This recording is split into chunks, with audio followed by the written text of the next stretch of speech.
Neville Goddard, Seed Time and Harvest, Chapter 7. Be ye wise as serpents. Be ye therefore wise as serpents and harmless as doves. Matthew 10:16. The serpent's ability to form its skin by ossifying a portion of itself and its skill in shedding each skin as it outgrew it caused man to regard this reptile as a symbol of the power of endless growth and self-reproduction.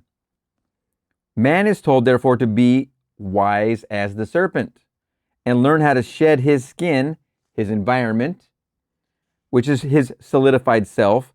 Man must learn how to loose him and let him go, how to put off the old man.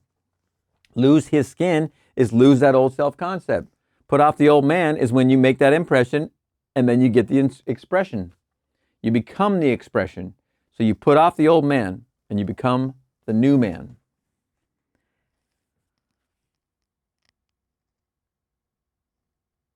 Let me repeat the sentence.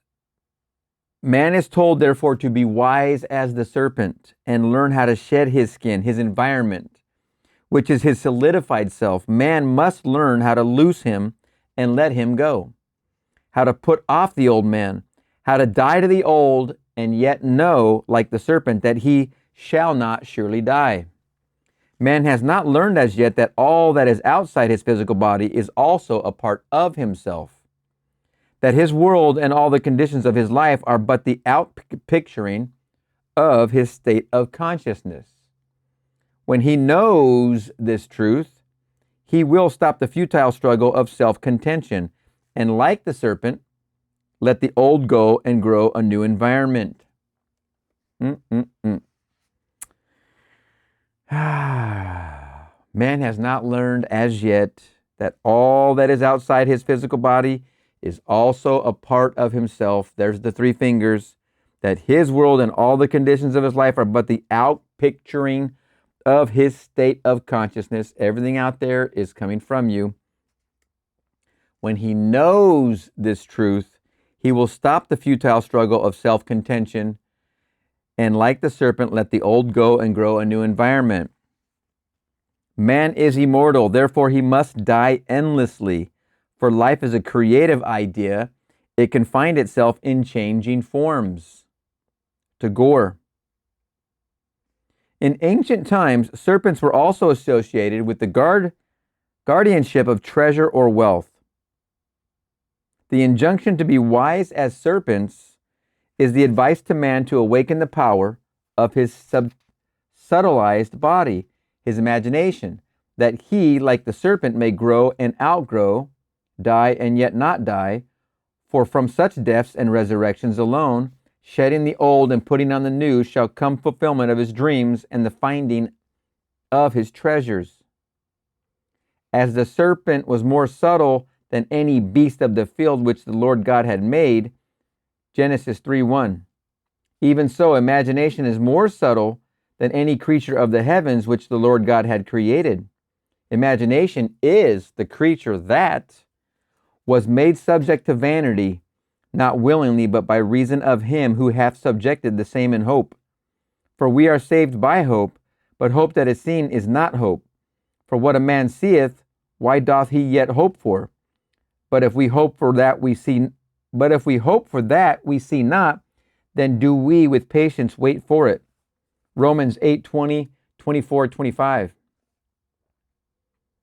Although the outer or natural man of the senses is interlocked with his environment, the inner or spiritual man of imagination is not thus interlocked. If the interlocking were complete, the charge to be wise as serpents would be in vain. Were we completely interlocked with our environment, we could not withdraw our attention from the evidence of the senses and feel ourselves into the situation of our fulfilled desire, in hope that that unseen state would solidify as our new environment. But there is a natural body and there is a spiritual body. 1 Corinthians 15:44. The spiritual body of imagination is not interlocked with man's environment. The spiritual body can withdraw from the outer man of sense and environment and imagine itself to be what it wants to be. And if it remains faithful to the vision, imagination will build for man a new environment in which to live. This is what is meant by the statement, I go to prepare a place for you, and if I go and prepare a place for you, I will come again and receive you unto myself, that where I am, there ye may be also. John 14:2-3. The place that is prepared for you need not be a place in space. It can be health, wealth, companionship, anything that you desire in this world. Now, how is the place prepared? You must first construct a lifelike a representation as possible of what you would see and hear and do if you were physically present and physically moving about in that place. Then, with your physical body immobilized, you must imagine that you are actually in that place and are seeing and hearing and doing all that you would see, hear, and do if you were there physically. This you must do over and over again until it takes on the tones of reality. When it feels natural, the place has been prepared as the new environment for your outer or physical self. The place has been prepared right there as the new environment for your outer or physical self. Now you may open your physical eyes and return to your former state. The place is prepared, and where you have been in imagination, there you shall be in body also. How this imagined state is realized physically is not the concern of you. Probably one of the most important sentences in all of this. How this imagined state is realized physically is not the concern of you. The natural or outer man.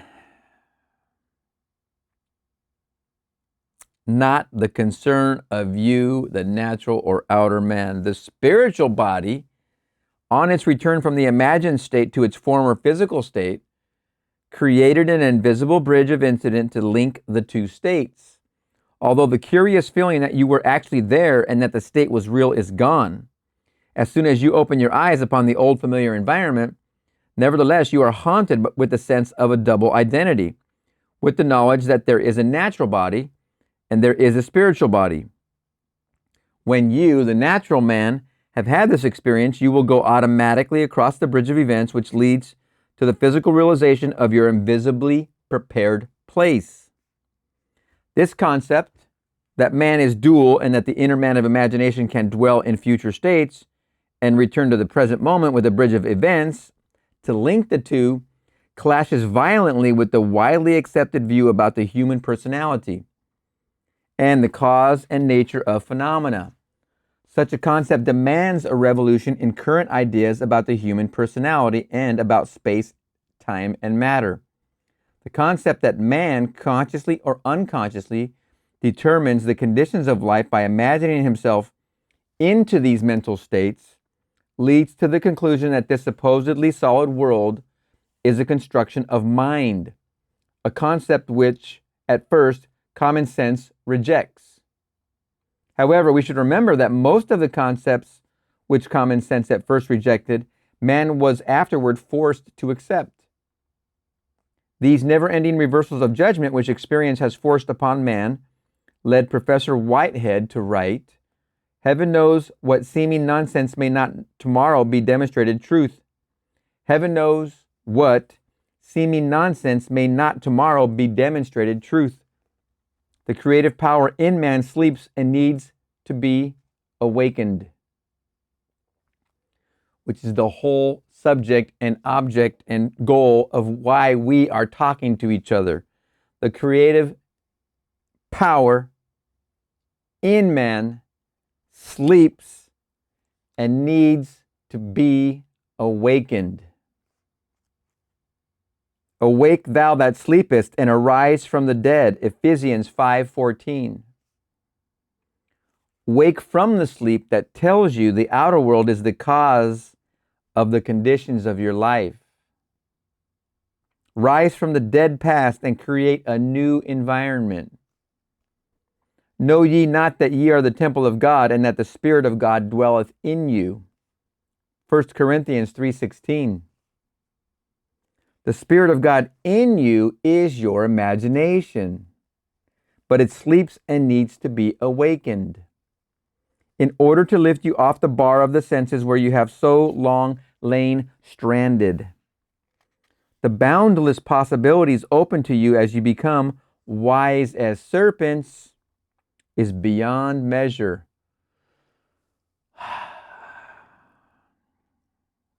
Beyond measure. You will select the ideal conditions you want to experience and the ideal environment you want to live in. I mean, wow. Imagine. There's no limit to what you can imagine right now with that statement. Experiencing these states in imagination until they have sensory vividness, you will externalize them as surely as the serpent now externalizes its skin. After you have outgrown them, then you will cast them off as easily as the snake throws her enameled skin. The more abundant life, the whole purpose of creation, cannot save through death and resurrection. My, oh my.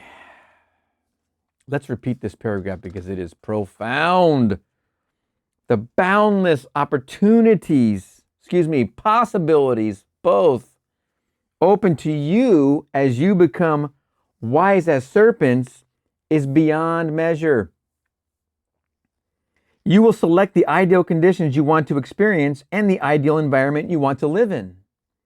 Experiencing these states in imagination until they have sensory vividness, you will externalize them as surely as the serpent now externalizes its skin.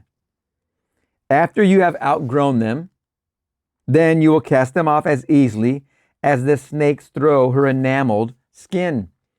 The more abundant life, the whole purpose of creation, cannot be saved through death and resurrection.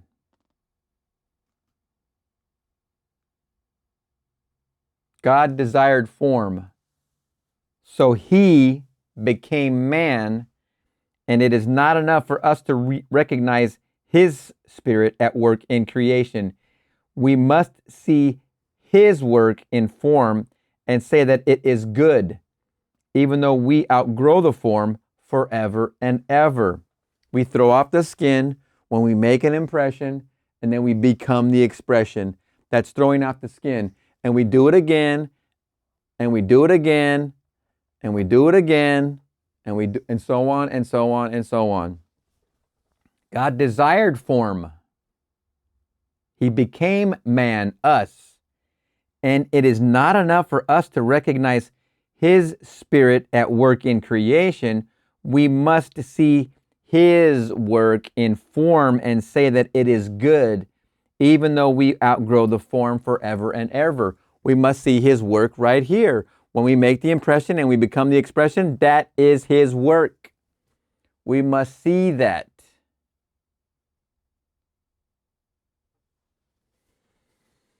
He leads. You can see what the goal is.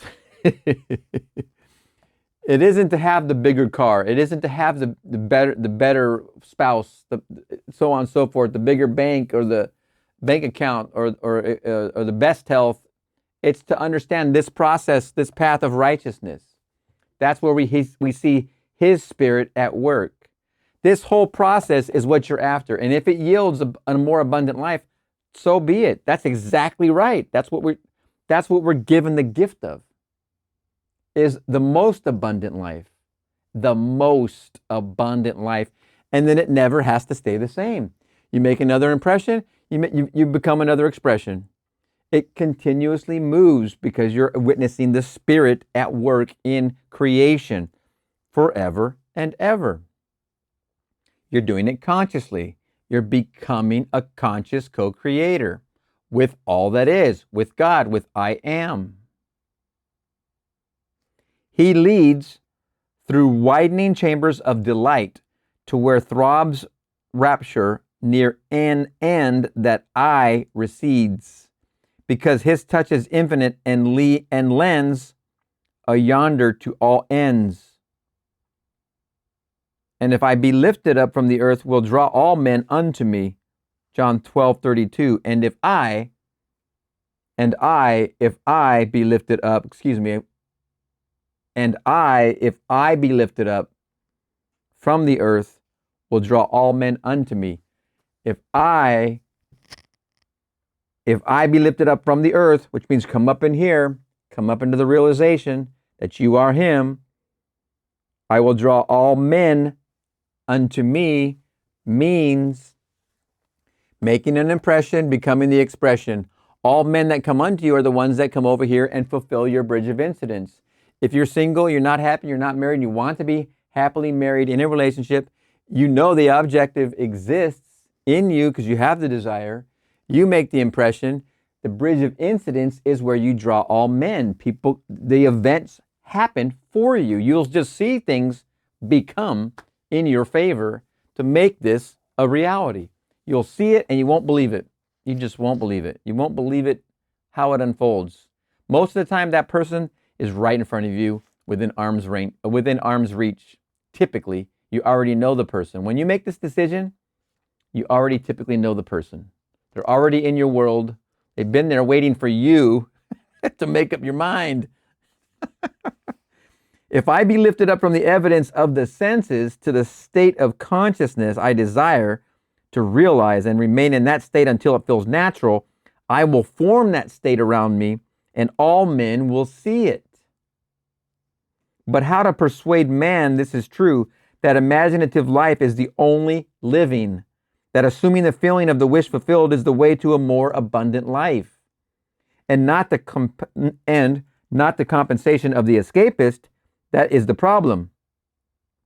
To see as though widening chambers of delight what living in the realms of imagination means, to appreciate and enjoy the world, one must live imaginatively.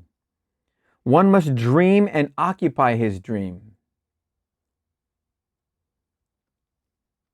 Then grow and outgrow the dream. One must live and occupy his dream, then grow and outgrow, then grow and outgrow the dream into another. You've been doing this wonderfully already this far. Now you want to do it consciously. One must dream and occupy his dream, his, specifically you, then grow and outgrow the dream forever and ever. The imaginative man who will not lose his life on one level that he may find it on a higher level is nothing but a Lot's wife, a pillar of self-satisfied salt. I might have said that incorrectly. The unimaginative man who will not lose his life on one level that he may find it on a higher level is nothing but a Lot's wife, a pillar of self-satisfied salt. It even happens to me. My Simon Peter is only letting certain information in, and I have to be specifically, whoa, okay, I don't like to see that, but he's saying that that is also a thing, but I don't even like to admit that reality in the words. The unimaginative man who will not lose his life on one level, he won't lose this life on one level to find his better life, that he may find it on a higher level, is nothing but a Lot's wife, a pillar of self-satisfied salt. On the other hand, those who refuse form as being unspiritual and who reject incarnation as separate from God are ignorant of the great mystery. Great is the mystery. God was manifest in the flesh. In quotes, your life expresses one thing, and one thing only, your state of consciousness. Everything is dependent upon that. As you, through the medium of imagination, assume a state of consciousness, that state begins to clothe itself in form. It solidifies around you as the serpent's skin ossifies around it. But you must be faithful to the state. You must be faithful to the state. No one is going to do this for you. You must not go from state to state, but rather wait patiently in the one invisible state until it takes on form and becomes an objective fact. You must not go from state to state, but rather wait patiently in the one invisible state until it takes on form and becomes an objective fact. Patience is necessary, but patience will be easy after your first success in shedding the old and growing the new, for we are able to wait according as we have been rewarded by understanding in the past. Understanding is the secret of patience.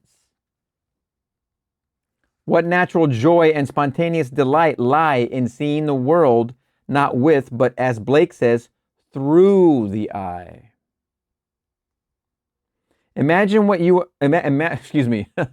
imagine that you are seeing what you want to see and remain faithful to your vision. Your imagination will make for itself a corresponding form in which to live. All things are made by imagination's power. Nothing begins except in the imagination of man. From within out is the law of the universe. As within, so without. Man turns outward in his search for truth, but the essential thing is to look within. Man turns outward Man turns outward in his search for truth, but that's outward in the world.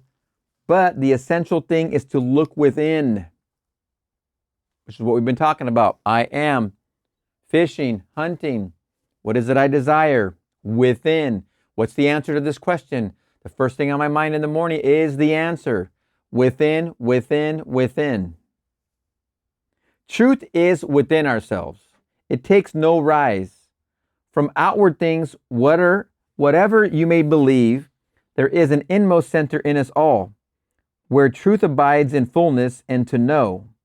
Rather, it consists in opening out a way whence the imprisoned splendor may escape, then in effecting entry for a light, supposed to be without. Browning, Paracelsus. Paracelsus is an amazing study. I think you will be interested in an instance of how a young woman shed the skin of resentment and put on a far different kind of skin. The parents of this woman had separated when she was 6 years old, and she had lived with her mother. She rarely saw her father, but once a year he sent her a $5 check for Christmas. Following her marriage, he did increase the Christmas gift to $10. After one of my lectures, she was dwelling on my statement that man's suspicion of another is only a measure of his own deceitfulness, and she recognized that she had been harboring a resentment toward her father for years. That night, she resolved to let go her resentment and put a fond reaction in its place. In her imagination, she felt she was embracing her father in the warmest way. She did it over and over again until she caught the spirit of her imaginary act, and then she fell asleep in a very contented mood. The following day, she happened to pass through the fur department of one of our large stores in California. For some time, she had been toying with the idea of having a new fur scarf, but she felt she could not afford it. This time, her eye was caught by a stone marten scarf, and she picked it up and tried it on. After feeling it and seeing herself in it, reluctantly she took off the scarf and returned it to the salesman, telling herself she really could not afford it.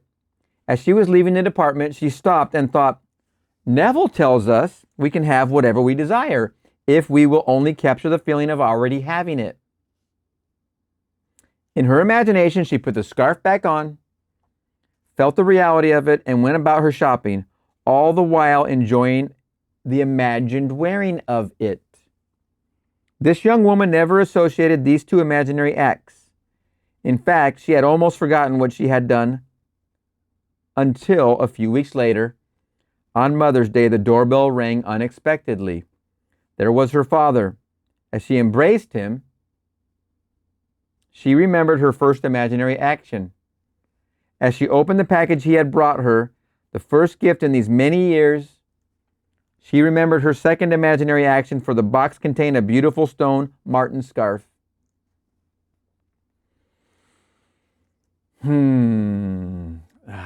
Fascinating. Ye are gods, and all of you are children of the Most High. Psalms 82:6. Be ye therefore wise as serpents and harmless as doves. Matthew 10:16. I love his testimonial examples in these chapters. They are wonderful. Be wise as serpents. I think I read today, I was reading something about the Lunar New Year. We are in the year of the snake right now, 2025, as we are recording this, February.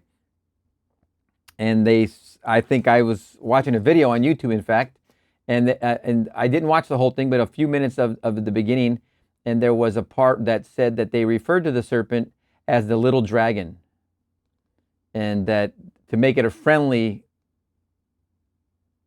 object versus the dragon was the object in this celebration of the Lunar New Year. Then the serpent was also there. You had the dragon in this image, and it also showed the serpent in the same size as the dragon, but was called the little dragon. Just a little note there. Be ye wise as serpents. All right, chapter 7, seed time and harvest. Wow, what a good one. We'll see you in the next chapter.